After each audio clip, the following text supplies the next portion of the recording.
আপনি হয়তো বললে বিশ্বাস করবে না, অনেকেই কিন্তু প্রশংসা করে যেভাবে আমি কথা বলি, যেভাবে আমি কমিউনিকেট করি, the way I present myself, আমার ওয়ার্ক এথিক, আরো অনেক প্রশংসা পাই।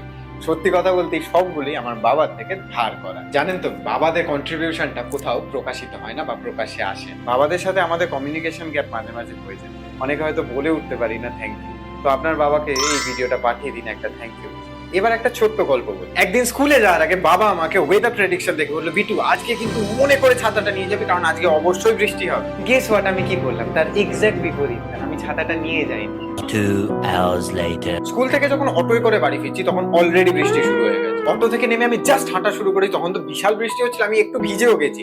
তবে একটু হাঁটতে হাঁটতে হঠাৎ দেখি বৃষ্টি থেমে গেল। বৃষ্টি কিন্তু আসলে থামেনি, আমি হঠাৎ দেখছি যে আমি আর ভিজছি না, চারিদিকে বৃষ্টি হচ্ছে। তখন মাথা তুলে দেখি একটা ছাতা, আর ঘুরে দেখি বাবা দাঁড়িয়ে ছাতা হাতে। জীবনে যখন মুষলধারে বৃষ্টি নেমে আসে, আমাদের বাবারা ঠিক এইভাবেই আমাদের মাথার উপর ছাতা ধরে আমাদের আগলে রাখে। আমরাই হয়তো খেয়াল করতে ভুলে যাই মাথার উপর একজন ছাতা ধরে আছে। আজকে যখন বাবারই গল্প হচ্ছে, আজকে একটা এমন ছবি দেখাবো যেটা বাবা তার সন্তানদের স্নেহ এবং ভালোবাসার এই সুন্দর মনটাকে খুব সুন্দরভাবে ফুটিয়ে তোলে। হোলির সময় ছবি তুলতে তুলতে হঠাৎ চোখে পড়ে যায় এই বাবারও। ইনি তার দু কাঁধে দুই সন্তানকে খুব প্রাউডলি নিয়ে দুর্দান্ত ভাবে নাচছিলেন এবং এই পুরো গান বাজনা রং এই মোমেন্টটাকে সুন্দরভাবে উপভোগ করতেন। আপনারাই বলুন, একটা ফটোগ্রাফার হয়ে আমি এরকম একটা মুহূর্ত থেকে ফ্রেম বন্দি না করে কি থাকতে পারি?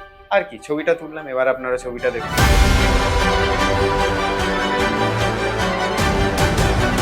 আর বলছি, ছবিটা যদি ভালো লেগে থাকে প্লিজ সাবস্ক্রাইব করে দিন।